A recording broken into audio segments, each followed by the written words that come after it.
Hi everybody, कैसे हैं आप लोग। आई होप आप सभी लोग अच्छे होंगे, सेफ होंगे और अच्छे से पढ़ाई कर रहे होंगे। This is Ruchika and welcome to my channel. So आज हम कंटिन्यू करेंगे हमारा सेकंड चैप्टर, जो कि काफ़ी टाइम से पेंडिंग है, और ये चैप्टर है प्रिंसिपल्स ऑफ मैनेजमेंट, जिसके ऑलरेडी हम 3-4 वीडियोस कर चुके हैं। सबसे पहले हमने पढ़ा कि प्रिंसिपल्स के मैनेजमेंट के जो प्रिंसिपल्स हैं उनका मतलब क्या होता है, कैरेक्टरिस्टिक्स क्या हैं, क्या होते हैं मैनेजमेंट के प्रिंसिपल्स। फिर हमने 2 लोगों के थ्रू गिवन प्रिंसिपल्स पढ़े। सबसे पहले हमने फ्योल के थ्रू गिवन प्रिंसिपल्स पढ़े थे। 14 प्रिंसिपल्स थे जो हमने 2 वीडियोस में कवर करे हैं, ठीक है। फिर हमने टेलर के द्वारा दिए गए प्रिंसिपल्स को पढ़ा, उन्होंने साइंटिफिक प्रिंसिपल्स दिए हैं, राइट। अब हमें कुछ टेक्निक्स पढ़नी है, साइंटिफिक टेक्निक्स ऑफ मैनेजमेंट कह लो इन्हें, या फिर टेक्निक्स ऑफ साइंटिफिक मैनेजमेंट कह लो, एक ही बात है।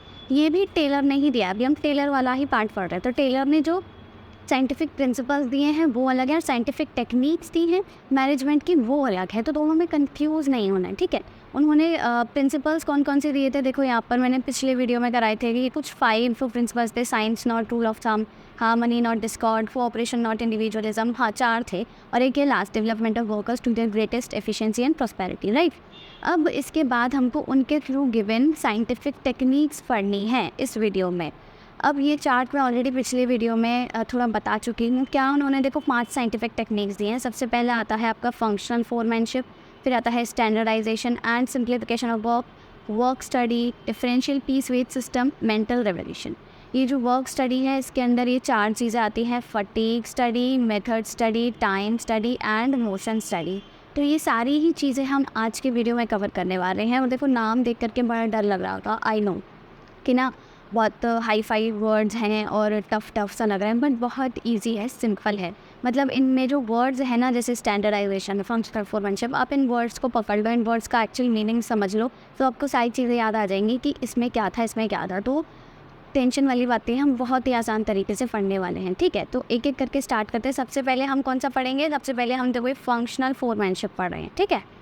फंक्शनल फोरमैनशिप अब क्या होता है, देखो जो टेलर हैं उन्होंने ना जोर दिया, पहली बात तो उन्होंने जो भी चीज़ें बताई मैनेजमेंट के बारे में, उन्होंने वो साइंटिफिक तरीके से बताई। उन्होंने साइंस पर बहुत ज़्यादा जोर दिया। मतलब उन्होंने बोला मैनेजमेंट में अगर हम कुछ भी कर रहे हैं तो वो ना एवं ही नहीं करना है, साइंटिफिकली करना है। साइंटिफिकली मतलब साइंस में क्या होता है, हर चीज़ एक्सपेरिमेंट्स पर बेस्ड होती है। हम एक्सपेरिमेंट्स करते हैं, काफ़ी सारे ट्रायल्स करते हैं, हम ऑब्जर्वेशंस करते हैं, फिर रिज़ल्ट निकालते हैं ना कि अच्छा हमने इतने लोगों पे ये सब काम किया, एक्सपेरिमेंट किया, फिर ये रिज़ल्ट निकल के आया। तो उन्होंने हर चीज़ में यही दिया है। उन्होंने बोला जो भी आप काम कर रहे हो मैनेजमेंट के लिए, मैनेजमेंट में अपने वर्कर्स के लिए, अपने बॉस के लिए, अब किसी के लिए भी, आप उसको थोड़ा ट्राई करो लोगों पे, तब जाके उसको एक मतलब उसको फिक्स करो। ऐसे नहीं कि मन किया वो कर दिया, ऐसे कुछ नहीं करना है। तो उन्होंने हर चीज़ में यही बोला है। अब उन्होंने ना ये जितने भी साइंटिफिक टेक्निक्स दी हैं वो साइंटिफिकली मतलब प्रूवन है उनके हिसाब से। उन्होंने लोगों पे एक्सपेरिमेंट किया ऐसा, तब उन्होंने जा कर के हमको साइंटिफिक टेक्निक्स दी। सबसे पहले साइंटिफिक टेक्निक क्या है आपकी, फंक्शनल फोरमैनशिप। अब फंक्शनल फोरमैनशिप में मतलब क्या है, देखो फोरमैन कौन होता है, फोरमैन का मतलब समझ लो। फोरमैन मतलब जो कि गाइड करता है, जो आपको ऑब्जर्व करता है, जो आपको मतलब आप कह सकते हो आपको थोड़ा लीड करता है, ठीक है, काइंड ऑफ थोड़ा सा बॉस, ओके, वो होता है फोरमैन। तो जो हमारे टेलर भैया हैं इन्होंने बोला कि जो वर्कर्स होते हैं ना हमारी फैक्ट्री में, किसी भी फैक्ट्री में, उन पर ना उनको सिर्फ काम पर ध्यान देना चाहिए। मतलब वो प्रोडक्शन पर ही ध्यान दें, वो बाकी चीज़ों पर ध्यान ना दें। बाकी चीज़ जैसे कि सामान कहाँ से आएगा, रॉ मटेरियल्स कहाँ से आएगा, हमको ये टाइम चाहिए और हमको ये सामान बनाना है, इसको रिपेयर करना है, मतलब बहुत सारी चीज़ें होती है ना प्रोडक्शन के अलावा, वो किसी पर ध्यान ना दे, वो सिर्फ सामान बनना है। अगर वो लैपटॉप्स का प्रोडक्शन करते तो वो लैपटॉप्स बनाएं। वो ये चिंता ना करें कि सामान कम पड़ गया, सामान कब आएगा, या हमें कैसे करना है, कैसे नहीं करना है, फलाना ढिमकाना, कुछ नहीं। तो उन्होंने क्या बोला कि इसीलिए हम क्या करते हैं, जिससे कि वो प्रोडक्शन पे ध्यान दे सके, तो हमने डिपार्टमेंट्स को मतलब क्या कहते हैं, पूरी फैक्ट्री को 2 डिपार्टमेंट में डिवाइड कर दिया। एक है हमारा प्लानिंग का डिपार्टमेंट, एक है प्रोडक्शन का डिपार्टमेंट। प्रोडक्शन के डिपार्टमेंट में और प्लानिंग के डिपार्टमेंट में अलग अलग क्या है, फोरमैन है। फोरमैन मतलब अलग अलग काइंड ऑफ बॉस हैं। वो क्या करेंगे, वो उनके अंडर जो वर्कर्स हैं ना उनको लीड करेंगे, उनको गाइड करेंगे। समझ आ रहा है। तो यहाँ पे वो क्या कहते हैं कि worker must focus on production and work only, उन्हें और किसी चीज़ पर ध्यान देना नहीं चाहिए। अब बाकी चीज़ों पर कौन ध्यान देगा फिर, जब वो वर्कर्स ध्यान नहीं दे रहे हैं रॉ मटेरियल या किसी भी चीज़ पर, टाइम पर या किसी भी चीज़ पर, तो इन चीज़ों पर ध्यान कौन देगा। इन्हीं के लिए उन्होंने क्या किया, उन्होंने सोचा फोरमैन बना देते हैं हर काम के लिए, अलग अलग काम के लिए। तो there must be some functional experts in each department, ठीक है। Taylor stressed on minimum 8 functional experts, उन्होंने 8 फंक्शनल एक्सपर्ट्स पर ध्यान दिया टू अंडर ईच डिपार्टमेंट। तो देखो 2 डिपार्टमेंट हैं हमारे पास, एक तो हमारा है प्रोडक्शन का डिपार्टमेंट, एक हमारा है प्लानिंग का डिपार्टमेंट, ठीक है, प्लानिंग डिपार्टमेंट, राइट। अब इसके अंदर 4 आपके हो गए फोरमैन, इसके अंदर 4 आपके फोरमैन, दोनों को मिला के कितने हो गए, 8 फोरमैन। तो उन्होंने बोला कि फैक्ट्री को 2 डिपार्टमेंट्स में बांटो, प्रोडक्शन एंड प्लानिंग, दोनों में 4-4 फोरमैन, टोटल 8 फोरमैन होने चाहिए। अब इन्होंने 8 फोरमैन क्यों बनाए, क्योंकि कोई भी जो फोरमैन होता है, फोरमैन मतलब एक तरह से बॉस मान लो, कोई भी अगर आपका लीडर है, कोई जो आपको गाइड कर रहा है, तो आप उसमें क्या क्या स्किल्स देखते हो, वो किस तरीके से लीडर बनता है। ऐसे ही तो लीडर नहीं बन जाता है, उसमें बहुत सारी स्किल्स होती हैं। कैसी, पहला वो एनर्जेटिक होना चाहिए, वो ऑनेस्ट होना चाहिए, वो इंटेलिजेंट होना चाहिए, वो स्पेशलाइज्ड होना चाहिए, वो एजुकेटेड होना चाहिए और काफ़ी ज़्यादा एक्सपर्ट होना चाहिए। अब ये ज़रूरी नहीं ये सारी स्किल्स एक ही इंसान में हो, नहीं होता ना। तो इसीलिए उन्होंने क्या किया है, इसीलिए उन्होंने 8 लोग बना दिए इस चीज़ के लिए, 8 फोरमैन बना दिए। वो 8 का अलग अलग काम होगा, वो अलग अलग काम से लोगों अपने वर्कर्स को गाइड करेंगे, ठीक है। जैसे कोई किसी तरीके से कर रहा है, कोई किसी तरीके से, वो भी आप आगे पढ़ने वाले हो, वो आपको समझ आ जाएगा। तो यहाँ तक की कहानी समझ आ गई। टेलर ने सिर्फ क्या बोला कि फैक्ट्री को 2 पार्ट्स में डिवाइड कर दो, 2 डिपार्टमेंट्स में, प्लानिंग, प्रोडक्शन, दोनों में 4-4 फोरमैन, चारों को मिला के 8 फोरमैन होने चाहिए, उन सबकी ये स्किल्स होनी चाहिए। और हर 4 जो आपके 8 ही फोरमैन है वो अपनी अपनी फील्ड में, अपने अपने काम में स्पेशलाइज्ड होंगे।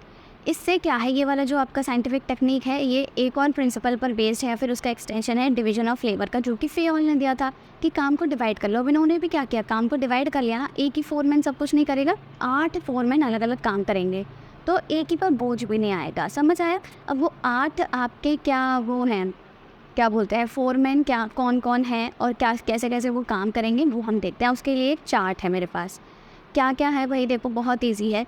ये है आपका प्लानिंग डिपार्टमेंट, यानी कि प्लानिंग इंचार्ज, ठीक है। ये है प्रोडक्शन इंचार्ज या फिर प्रोडक्शन डिपार्टमेंट। अब इस हर किसी के अंदर 4-4 फोरमैन है। पहले के अंदर है एक तो instruction card clerk, root clerk, ठीक है, टाइम एंड कॉस्ट क्लर्क और डिसिप्लिनरियन, ठीक है। ये प्लानिंग के अंदर है, प्लानिंग के अंदर है, यानी कि प्लानिंग के बारे में ये लोग लीड करेंगे, इंस्ट्रक्शंस बनाएंगे। रूट क्लर्क है, टाइम एंड कॉस्ट क्लर्क है, डिसिप्लिनरियन है, प्लानिंग के अंदर है। अब प्रोडक्शन के अंदर काम से रिलेटेड होगा, एक है तो हमारा स्पीड बॉस, एक है हमारा गैंग बॉस, एक है रिपेयर्स बॉस, एक है इंस्पेक्टर। बहुत ईजी है, अभी आप पढ़ोगे तो। और ये चारों मतलब आठों मिलकर के क्या करेंगे, वर्कर्स जो है ना उनको लीड करेंगे। समझ आ रहा है, मतलब उनको काम देंगे या फिर उनको गाइड करेंगे। अब ये 8 कैसे कैसे काम करेंगे, बहुत ईजी है। देखो सबसे बढ़िया, सबसे पहले आता है रूट क्लर्क। रूट मतलब रूटीन, क्या समझे, रूट मतलब रूटीन। तो वो क्या करेगा, रूटीन फिक्स कर देगा, स्टेप्स फिक्स कर देगा कि पहले ये करना है, पहले वो करना है। जैसे अगर मान लो मेरी फैक्ट्री है, मेरी फैक्ट्री में क्या होता है, मेरे फैक्ट्री में ना जो लैपटॉप्स होते हैं ना, लैपटॉप्स कह लो, कूलर कह लो, ठीक है, कूलर, पंखा, अभी गर्मी का मौसम चल रहा है ना, कूलर, पंखा, एसी, उनके ऑटो पार्ट्स हैं। मैं क्या करती हूँ, मैं फैक्ट्री की मालिक हूँ, मैं ऑटो पार्ट्स मंगाती हूँ, मतलब अलग अलग टुकड़े जो भी एसी, कूलर और पंखे में यूज़ होते हैं। फिर मेरे जो वर्कर्स हैं ना, वो उनको जोड़ करके फिर मैं उनको बेचती हूँ। मैं ये काम करती हूँ, मैं खुद से नहीं बनाती ऑटो पार्ट्स वगैरह कुछ, और ना ही मैं रेडीमेड एसी बेचती हूँ। मैं मतलब क्या करती हूँ, ऑटो पार्ट्स मंगा करके ऐसे बेचती हूँ। तो अब क्या करेगा, जो मेरा रूट क्लर्क होगा वो स्टेप फिक्स कर देगा कि पहले ये करना है, पहले वो करना है, मतलब टाइम वेस्ट ना हो वर्कर का, क्योंकि वर्कर को सिर्फ काम पे ध्यान देना है। ये हमने पढ़ा, टेलर ने बोला, तो वर्कर काम पर ध्यान दे, इसीलिए उसने रूट क्लर्क को असाइन कर दिया कि वो क्या करे, सारे स्टेप्स फिक्स कर दे, जो भी सीक्वेंस है कि पहले ये करना है, वो करना है, फिर ये करना है, फिर इसे जोड़ना है, फिर इसका करना है। तो ऐसे ऐसे वो ये कर देगा, रूटीन फिक्स कर दिया। रूट क्लर्क क्या करेगा, रूटीन फिक्स कर देगा, स्टेप्स फिक्स कर देगा। इंस्ट्रक्शन कार्ड क्लर्क, इंस्ट्रक्शन से समझ आ रहा है, मतलब वो कुछ आपको ज्ञान देगा कुल मिला करके। तो कुल मिला करके जनरल इंस्ट्रक्शंस पर ध्यान देगा, वो जनरल इंस्ट्रक्शंस देगा वर्कर्स को। फिर आता है time and cost clerk. Time and cost clerk, time से क्या समझ आ रहा है कि वो टाइम फिक्स कर देगा कि इस टाइम पे काम शुरू करना है और इस टाइम तक हमको ख़त्म करना है, यानी कि time for starting and completion of job, right. और साथ ही साथ वो कॉस्ट शीट भी मेंटेन करेगा कि इस काम में कितना कॉस्ट लग रहा है, एक लैपटॉप बनाने में या इतने लैपटॉप्स को बनाने में, इस रॉ मटेरियल को लाने में कितना कितना पैसा लग रहा है हमारा, राइट। तो ये सब काम करेगा टाइम एंड कॉस्ट क्लर्क। फिर आता है डिसिप्लिनेरियन। डिसिप्लिनेरियन मतलब डिसिप्लिन मेंटेन करेगा ऑब्वियसली। तो कुल मिलाकर के वो ऑर्डरली एंड सिस्टमैटिक परफॉर्मेंस वो देखेगा कि सारा काम एकदम ऑर्डर में और सिस्टमैटिक हो रहा है कि नहीं, डिसिप्लिन के साथ हो रहा है कि नहीं, ज़्यादा चाय चिन तो नहीं हो रही है, कुछ मछली मार्केट तो नहीं बन रहा है, या फिर जो भी है कोई हाथापाई तो नहीं हो रही है। तो ये सारी चीज़ें देखेगा। ये चारों कौन हैं? ये जो चारों हैं ये किस में आते हैं? आपके प्लानिंग उसमें डिपार्टमेंट में, ठीक है। ये चारों आते हैं प्लानिंग डिपार्टमेंट में। कौन से? रूट, आपका कौन सा आ गया? इंस्ट्रक्शन, टाइम एंड कॉस्ट और डिसिप्लिन। डिसिप्लिनेरियन ऐसे याद कर लो शॉर्ट में, route, time and cost, instruction और डिसिप्लिन, 4 हो गए। अब आते हैं बाकी के 4 जो कि किस में आते हैं? हमारे प्रोडक्शन में, यानी कि प्रोडक्शन से रिलेटेड काम देखेंगे। सबसे पहले आता है हमारा गैंग बॉस। अभी गैंग बॉस नाम सुनने में ऐसा लग रहा है, गैंग बॉस क्या करेगा? गैंग बॉस हमको अरेंज करके देगा सारी मशीन्स, टूल्स और सारे रिसोर्सेज। जो मेरे वर्कर्स हैं ना उनको ला करके देगा। वो देखेगा कि किसी चीज़ की कमी तो नहीं पड़ रही, कोई रॉ मटेरियल कम तो नहीं है, क्योंकि ये काम वर्कर्स का नहीं है। टेलर ने बोला वर्कर्स को क्या करना है? प्रोडक्शन पे ध्यान देना है, वो सिर्फ बनाने पर ध्यान दे, काम पर। तो उन्हें इस चीज़ से कोई मतलब नहीं होना चाहिए। तो वो क्या करेगा? सारे मशीन, टूल्स, रिसोर्सेज इकट्ठे करके देगा। Speed boss. अब स्पीड से क्या समझ आ रहा है? फटाफट, फुर्ती से। तो यानी कि ये इंश्योर करेगा कि जो आपका जॉब है, वर्कर्स जो लैपटॉप बना रहे हैं, सॉरी लैपटॉप बोल रहे हो, एसी, कूलर, पंखा कुछ भी बना रहे हैं, तो वो क्या करें? टाइमली कंप्लीट कर दें। यानी कि वो टाइमली कंप्लीशन देखेगा जॉब का, स्पीड से हो रहा है कि नहीं काम, फुर्ती से। फिर आता है रिपेयर जॉब। रिपेयर मतलब कोई चीज़ सुधारना। तो यानी कि working condition of tools and machines. अगर कोई टूल, कोई मशीन ख़राब हो गया है तो उसको रिपेयर करवाने का काम। अब वर्कर अगर रिपेयर कराना चाहेगा तो उसका टाइम वेस्ट होगा। वर्कर को किस पे ध्यान देना है? प्रोडक्शन पे। बार बार यही चीज़ें दोहराते रहो, ठीक है। तो यानी कि वर्किंग कंडीशन देखेगा, सारे टूल्स, मशीन्स सही सलामत हैं कि नहीं, कोई ख़राब हो गया तो ये रिपेयर करवाएगा। फिर आता है लास्ट आपका इंस्पेक्टर। इंस्पेक्टर क्या करता है? कोई चीज़ चेक करता है ना, इंस्पेक्ट करता है ना, तो यानी कि क्वालिटी कंट्रोल चेक करेगा कि हम बढ़िया क्वालिटी के प्रोडक्ट्स बना रहे हैं कि नहीं, हमको कोई नुकसान तो नहीं हो रहा, ऐसा तो नहीं हमारी क्वालिटी ख़राब हो रही है तो हमारी शायद बिक्री कम हो रही है। तो मतलब वो क्वालिटी चेक करेगा। तो 4 आपके ये हो गए प्रोडक्शन इंचार्ज या फिर प्रोडक्शन डिपार्टमेंट। एक क्या कौन कौन से हैं? सबसे पहले दोबारा से देखो, रिवाइज़ कर लो जल्दी से। प्लानिंग में आते हैं आपका इंस्ट्रक्शन, ठीक है, instruction, root clerk, time and cost और डिसिप्लिन। प्रोडक्शन में आपका आता है speed boss, gang boss, repairs boss और इंस्पेक्टर्स। और ये सब 8 के 8 मिलकर के क्या करेंगे? वर्कमैन का दिमाग ख़राब कर देंगे, यानी कि उनको लीड करेंगे, गाइड करेंगे, उनको इंस्ट्रक्शंस देके उनको उनका मतलब कुल मिला के वो सारा काम देखेंगे, ठीक है। वर्कर्स अपना प्रोडक्शन पे ध्यान देंगे। तो ये हो गया आपका क्या?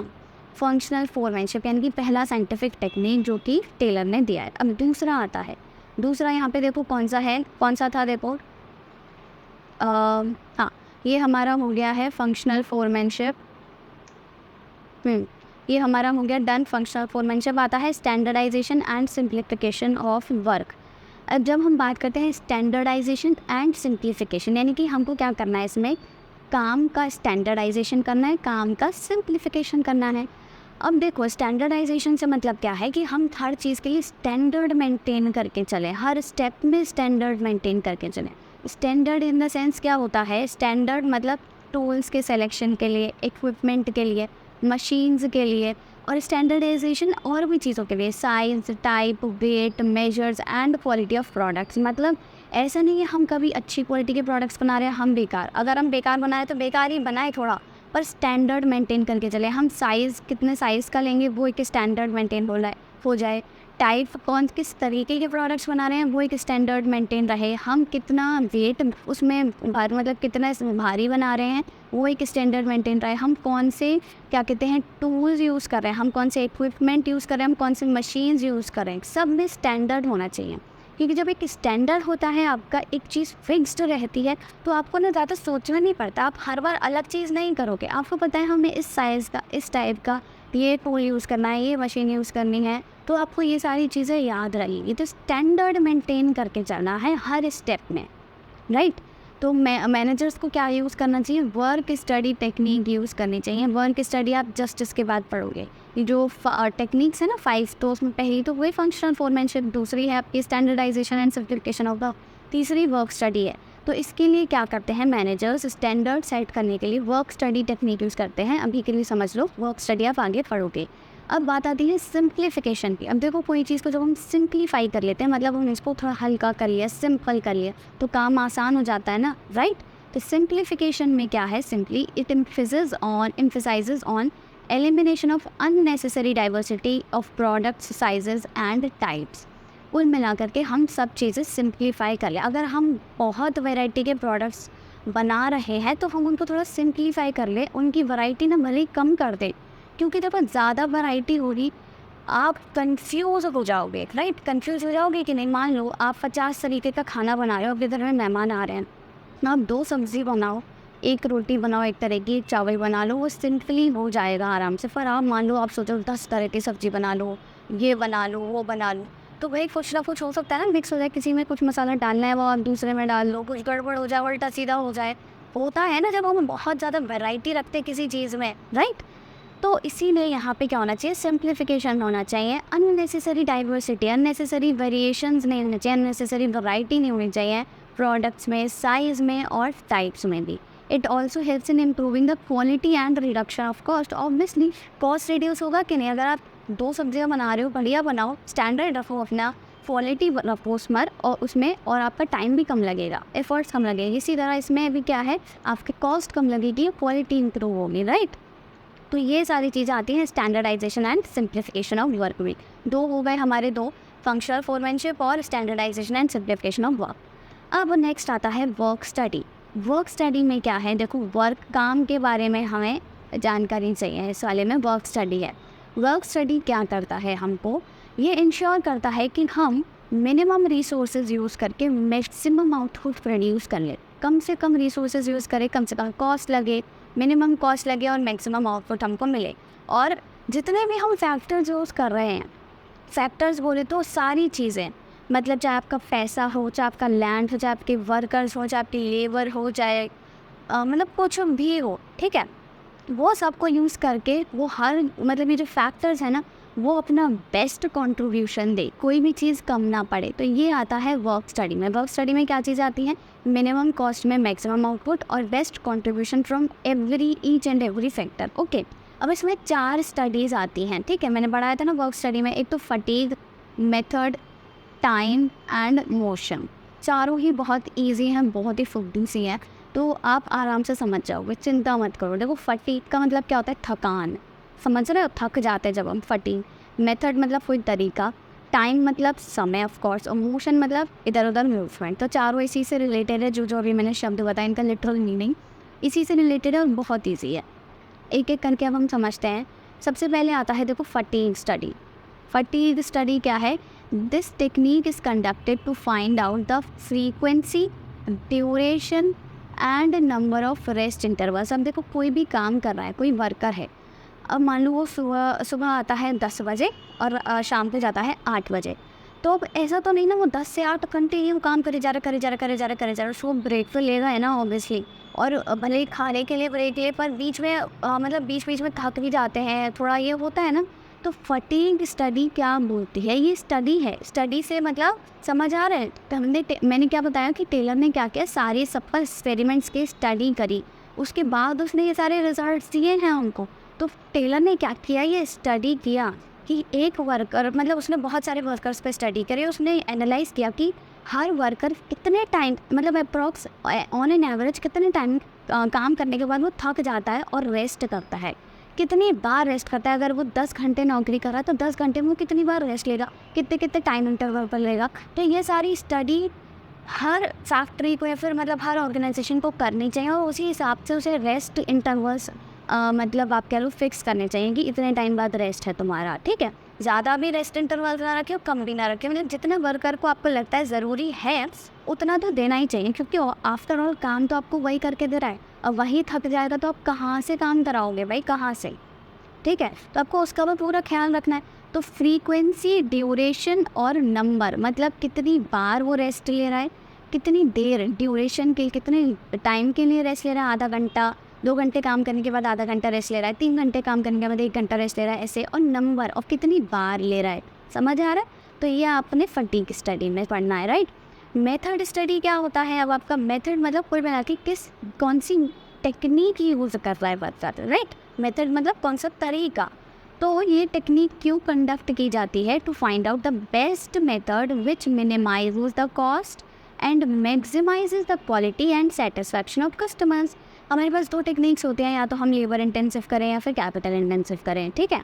तो कुल मिलाकर के वर्कर्स कौन सी टेक्निक्स प्रेफर कर रहे हैं जिससे कि वो कम उनकी कॉस्ट लगे, मतलब ऑर्गेनाइजेशन की कॉस्ट तो कम लगे और मैक्सिमम आउटपुट मिले, साथ ही साथ हमको क्वालिटी आउटपुट मिले। ऐसे ही नहीं कि घटिया क्वालिटी का आउटपुट मिल रहा है, साथ ही साथ ऐसा आउटपुट हो जो कस्टमर्स की नीड्स को सेटिस्फाई कर रहा हो। तो इस पर भी स्टडी करी टेलर ने, और उसने बताया कि ऐसे ऐसे स्टडी होनी चाहिए हर ऑर्गेनाइजेशन में, जिससे आपको पता चल सके कि ये टेक्निक यूज़ करके आप हर टेक्निक की स्टडी करो कि आप ये टेक्निक यूज़ करो तो कितना कॉस्ट लग रहा है, कितना आपको आउटपुट मिल रहा है, क्वालिटी आउटपुट मिल रहा है कि नहीं। फिर आप दूसरी टेक्निक यूज़ करो, एनालाइज करो, कंपेयर करो, तब जाके फाइनल करो कि अच्छा ठीक है हम अब ये टेक्निक यूज़ करेंगे। मतलब हर चीज़ में आपको एक्सपेरिमेंट्स करने हैं टेलर के हिसाब से, क्योंकि उन्होंने साइंटिफिकली चीज़ें दी हैं।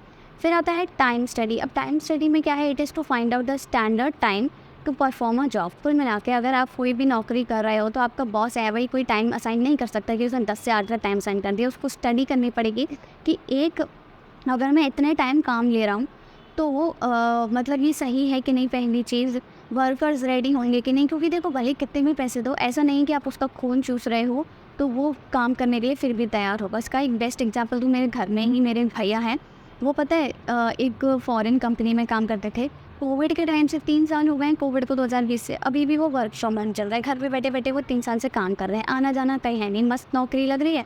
एक और चीज़, वो महीने के 2 लाख रुपए कमाते हैं।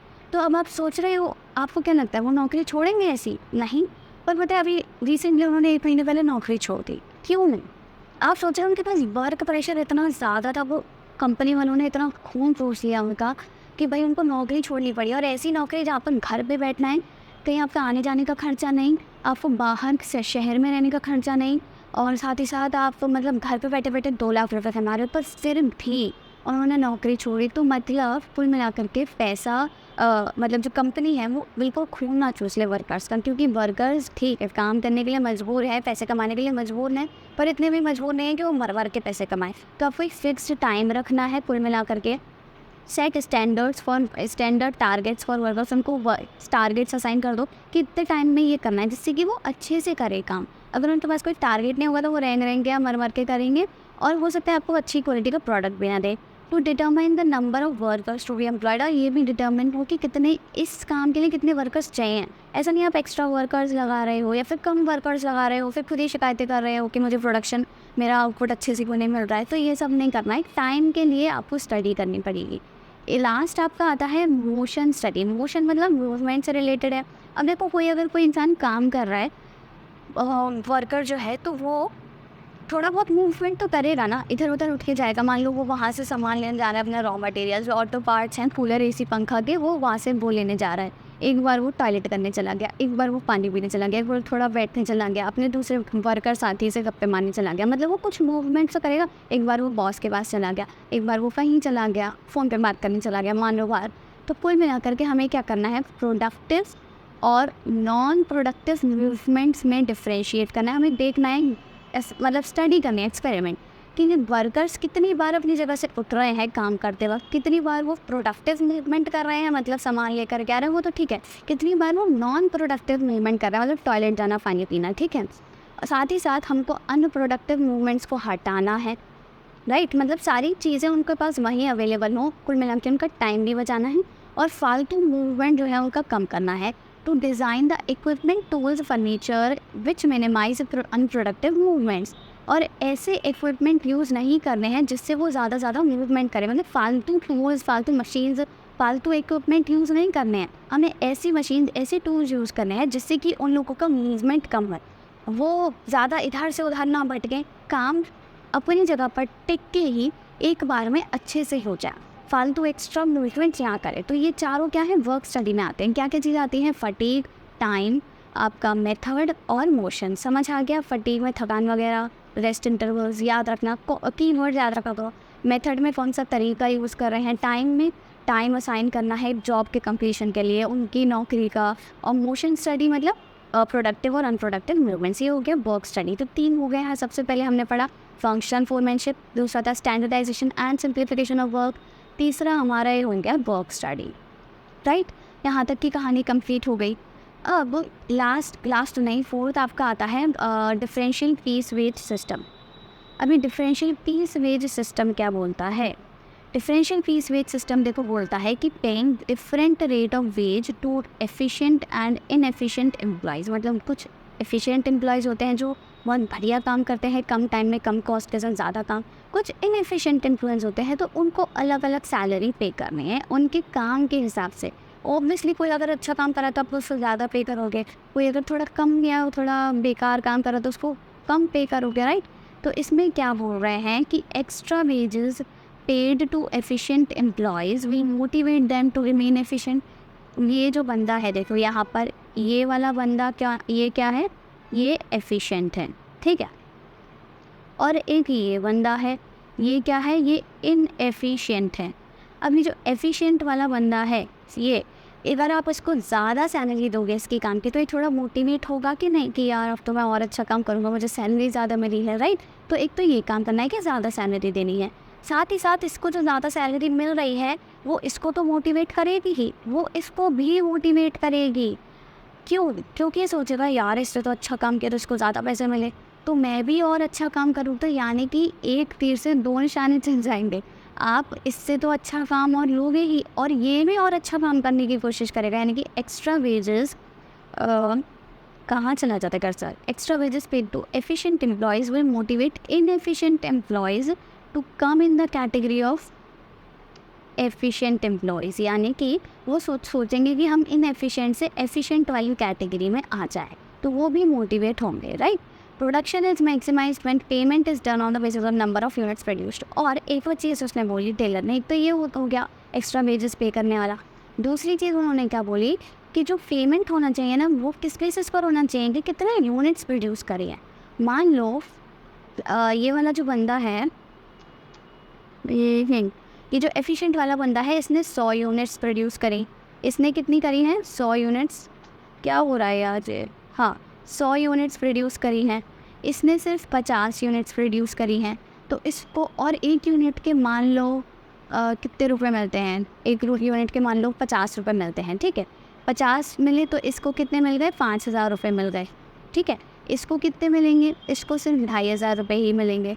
तो यानी कि जो पेमेंट होना चाहिए वो नंबर ऑफ़ यूनिट्स बनाने के ऊपर होना चाहिए, जिससे कि वो और ज़्यादा मोटिवेट हों कि हम और ज़्यादा यूनिट्स बनाएं। वो सोचेंगे ना, अब ये सोचेगा कि मेरे को तो 2500 ही मिले तो मैं और ज़्यादा यूनिट्स प्रोड्यूस करूँ।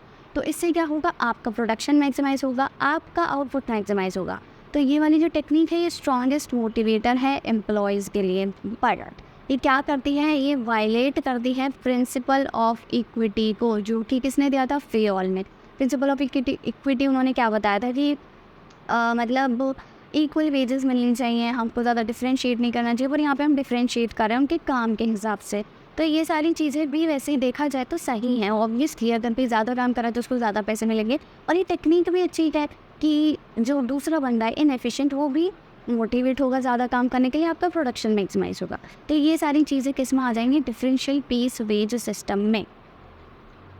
इसके बाद आपका आता है लास्ट टर्म की जो टेक्निक है, साइंटिफिक टेक्निक, यानी कि मेंटल रेवोल्यूशन। मेंटल रेवोल्यूशन क्या है? ये टर्म मैंने आपको शायद पढ़ाया भी था इससे पहले शॉर्ट में। मेंटल रेवोल्यूशन कुल मिला के दिमाग में जो आपके मतलब कबाड़ है, कह लो, ठीक है, दिमाग में जो कबाड़ा कोबरा है वो हटाना है। कैसे हटाना है? Change in mental attitude of workers and management towards each other. क्योंकि देखो वर्कर्स क्या सोचते हैं? वर्कर सोचते हैं कि यार हम लोग तो बहुत ओवरबर्डन्ड है, सारा प्रेशर हम पर ही है, हमको काम करना है, हम से सारा काम कराया जाता है। और ये जो मैनेजमेंट वाले लोग हैं ये एकदम मस्त, मतलब बस हमको भाषण दे रहे हैं, हमको गाइड कर रहे हैं, हमको इंस्ट्रक्शंस दे रहे हैं, इनको कोई काम ही नहीं है, ये मौज कर रहे हैं। ऐसा सोचते हैं ना वर्कर्स। मैनेजमेंट क्या सोचता है? मैनेजमेंट सोचते हैं वर्कर्स तो कुछ खास काम नहीं करते हैं, ये लोग तो बस बहाना ढूंढते हैं काम चोरी का, इनको बस हमारी कॉस्ट बढ़ा रहे हैं, सैलरी ले रहे हैं मुफ्त की, ये लोग कुछ काम नहीं करते हैं, हमको सारी प्लानिंग भी करनी है, हमको सब देख रेख करनी है। तो मतलब कुल मिला के दोनों एक दूसरे को उल्टा सोचते हैं। तो दोनों पर एक दूसरे के बिना अधूरे हैं। ऑब्वियसली अगर वर्कर्स नहीं होंगे तो मैनेजमेंट का क्या काम, और मैनेजमेंट नहीं हुआ तो वर्कर्स कैसे काम करेंगे, राइट। तो दोनों एक दूसरे को कॉम्प्लीमेंट करते हैं, एक दूसरे के कॉम्प्लीमेंट्री हैं, कंप्लीट करते हैं एक दूसरे को, पर समझते नहीं हैं। समझ रहे हो? तो ये क्या है, एक दूसरे के खिलाफ, एक तरह से अगेंस्ट इनके दिमाग में भरा हुआ है। तो मतलब इनका मेंटल एटीट्यूड चेंज होना चाहिए एक दूसरे के प्रति। कोऑपरेशन हमको बढ़ाना है एक दूसरे के प्रति वर्कर्स और मैनेजमेंट में। साथ ही साथ फीलिंग ऑफ सस्पिशन और प्रेजुडिस की जो मैं आप कह लो फीलिंग है प्रेजुडिस की या फिर सस्पिशन की, वो हटानी है वर्कर्स के माइंड से। मतलब वर्कर्स सोचते हैं ना कि शायद मैनेजमेंट में जो लोग हैं ये इसको सैलरी ज़्यादा दे रहा है, ये हमारे साथ भेदभाव करता है, ऐसे सोचते हैं ना वर्कर्स।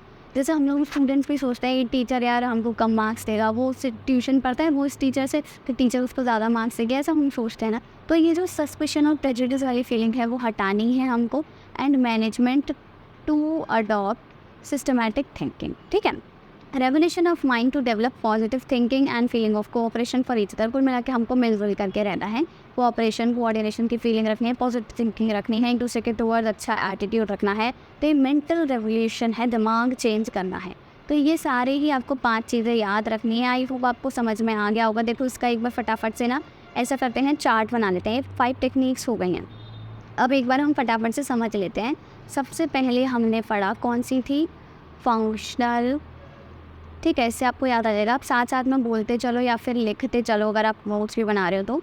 ये क्या है, सबसे पहले फंक्शनल फोरमैनशिप, राइट। फिर आता है आपका standardisation and simplification of work. Okay, standardisation and simplification of work.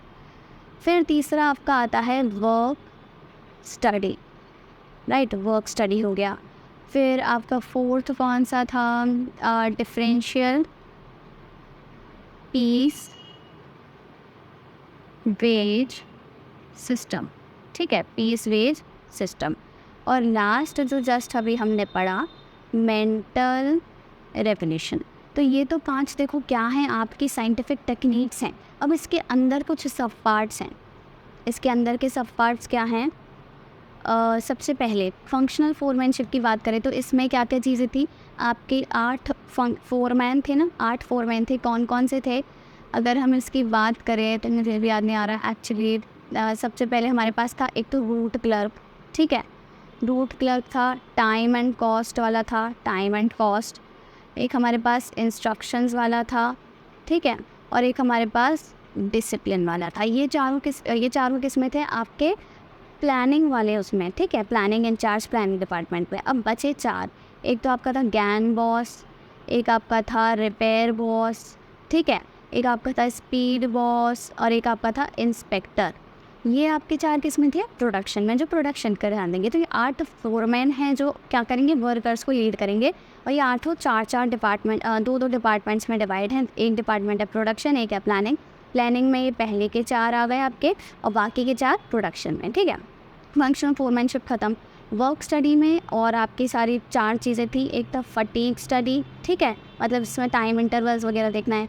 एक था टाइम स्टडी, एक था आपका मेथड स्टडी, ठीक है, फटीग टाइम मेथड, और एक था आपका फटीग टाइम मेथड। एक और चीज़ थी ना, ये रहा मोशन स्टडी। ठीक है, लास्ट है आपका मोशन स्टडी। तो ये आपको पूरा याद रखना है। आई होप आपको सारी चीज़ें समझ आ गई होंगी अच्छे से।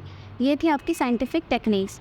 अब इसके बाद नेक्स्ट वीडियो में हम बात करेंगे ये जो साइंटिफिक टेक्निक्स हैं इनके कुछ एडवांटेजेस हैं। मतलब लास्ट वीडियो होगा वो जिसमें हम टेलर और फेयोल के जो प्रिंसिपल्स हैं हम उनको थोड़ा कंपेयर करेंगे और थोड़ी सी एक्स्ट्रा इन्फॉर्मेशन ले लेंगे। उसके बाद ये चैप्टर खत्म हो, जल्दी जल्दी मैं सारे वीडियोस पोस्ट करते जाऊँगी, डोंट वरी।